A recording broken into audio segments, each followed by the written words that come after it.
সাল্লাল্লাহু আলাইহি সাল্লামের প্রতি হযরত আবু আইয়ুব আনসারীর যে সহযোগিতা, তিনি রাসূলকে সহযোগিতা, ইসলামকে সহযোগিতা এ সম্পর্কে যদি একটু বলতেন স্যার। বিসমিল্লাহ, আলহামদুলিল্লাহ, ওয়াসসালাতু ওয়াসসালামু আলা রাসূলিল্লাহ, বাদ।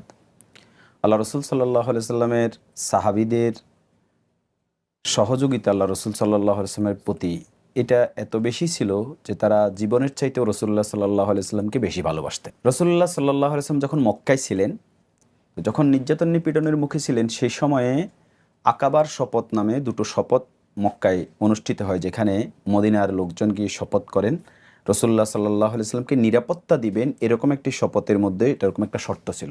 সেই শপথের মধ্যে দ্বিতীয় শপথে আবু আইয়ুব আনসারী রাদিয়াল্লাহু তাআলা উপস্থিত ছিলেন এবং সেই কমিটমেন্টের তিনিও একজন অংশীদার যে রসুল্লাহ সাল্লাল্লাহু আলাইহি ওয়াসাল্লাম মক্কায় যদি নিরাপদে থাকতে না পারেন, মদিনায় যদি হিজরত করতে হয়, সেখানে তারা তাকে নিরাপদে সম্মানের সাথে রাখার ব্যাপারে সেই ওয়াদা ব্যক্ত করেছেন এবং সেটা তিনি রেখেছেন। স্যার আলোচনা করেছেন যে রসুল্লাহ সাল্লাল্লাহু আলাইহি ওয়াসাল্লাম যখন তার বাসায় উপস্থিত হলেন, তিনি তাকে সেখানে আদর আপ্যায়ন তার সামর্থ্য অনুযায়ী সম্মানের সাথে রাখার ব্যবস্থা করেন। এবং সহিহ বুখারীতে হাদিস আসছে যে আবু আইয়ুব আনসারী রাদিয়াল্লাহু তাআলা আনহু, তার ঘরটা ছিল দোতলা, তিনি থাকতেন দোতলায়। রসুল্লাহ সাল্লাল্লাহু আলাইহি সাল্লামকে তিনি যখন বলছেন যে দোতলায় থাকতে, রসুল্লাহ সাল্লাল্লাহু আলাইহি সাল্লাম নিচতলাকে পছন্দ করেন।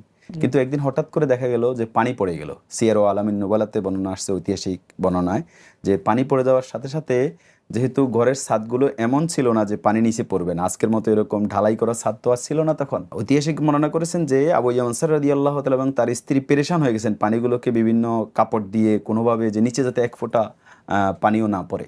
শেষে রসুল্লাহ সাল্লাল্লাহু আলাইহি ওয়াসাল্লামকে তারা অনুরোধ করেন যে তাকে তিনি যাতে দোতলায় অবস্থান করে, এবং তিনি শেষ পর্যন্ত আবু আইয়ুব আনসারী রাদিয়াল্লাহু তাআলা আনহুর সেই অনুরোধ রক্ষা করে দোতলায় অবস্থান করেন। হাদিসের শেষের দিকে এই কথা বর্ণিত আছে যে রসুল্লাহ সাল্লাল্লাহু আলাইহি ওয়াসাল্লামকে আবু আইয়ুব আনসারী রাদিয়াল্লাহু তাআলা খাবার পাঠাতেন। সেই খাবারটা খাওয়া শেষে রসুল্লাহ সাল্লাল্লাহু আলাইহি ওয়াসাল্লাম যখন ফেরত পাঠাতেন, তিনি দেখতেন রসুল্লাহ সাল্লাল্লাহু আলাইহি ওয়াসাল্লামের কোন জায়গায় আঙ্গুলের চাপ লেগে আছে, সে জায়গায় তিনি খেতেন। একদিন এরকম খাবার পাঠানো হলো, রসুল্লাহ সাল্লাল্লাহু আলাইহি ওয়াসাল্লাম ফেরত পাঠিয়ে দিলেন। তিনি দেখতে চাইলেন যে খাবারের বাটিতে রসুল্লাহ সাল্লাল্লাহু আলাইহি ওয়াসাল্লামের আঙ্গুলের কোনো চাপ আছে কিনা। তিনি দেখতে পেলেন না, এরকম কোনো আঙ্গুলের চাপ নেই। সাথে সাথে পেরেশান হয়ে রসুলের কাছে আসছেন, ইয়া রাসূলুল্লাহ, আপনি মনে হয় খাবারটা খান নাই। আল্লাহ রসুল সাল্লাল্লাহু আলাইহি ওয়াসাল্লাম বললেন যে এখানে এমন একটা গন্ধ আছে যেটা আমার জন্য অপছন্দনীয়। সেটা হচ্ছে হয়তো সেখানে পেঁয়াজ বা রসুন জাতীয় কাঁচা এরকম কিছু ছিল, যেটা রসুল্লাহ সাল্লাম অপছন্দ করেন।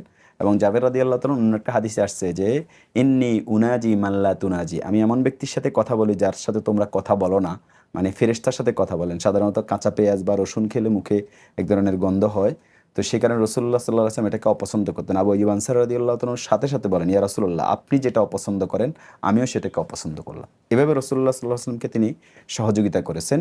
এবং আনসারদের যেই কমিটমেন্ট ছিল, সেখানে রসুল্লাহ সাল্লাল্লাহু আলাইহি ওয়াসাল্লাম প্রত্যেকের ভাগে একজন করে মুহাজির দিয়ে দিয়েছেন। আবু আইয়ুব আনসারী রাদিয়াল্লাহু তাআলা আনহুর সাথে আল্লাহ রসুল সাল্লাল্লাহু আলাইহি ওয়াসাল্লাম হযরত মুসআব বিন উমাইর রাদিয়াল্লাহু তাআলা আনহুকে ভ্রাতৃত্ব বন্ধনে আবদ্ধ করে দেন এবং তিনি তাকে তার পরিবার পরিজনের সাথে একজন সদস্য হিসেবে সেভাবে সহযোগিতা করেন। এভাবে মুহাজিরদেরকে তিনি সর্বশেষ পর্যন্ত এবং জীবনের শেষ পর্যন্ত তিনি রসুল্লাহ সাল্লাল্লাহু আলাইহি ওয়াসাল্লামের সাথে প্রত্যেকটা যুদ্ধে অংশগ্রহণ করে এই সহযোগিতা করেছেন। তিনি ছিলেন মূলত খাজরাজ গোত্রের একজন ব্যক্তি এবং আমরা জানি যে আউস এবং খাজরাজ গোত্রই মদিনায় সবচেয়ে পটেনশিয়াল গোত্র ছিল। সেই গোত্রের পুরোটাই রসুল্লাহ সাল্লাল্লাহু আলাইহি ওয়াসাল্লামের জন্য নিবেদিত ছিল।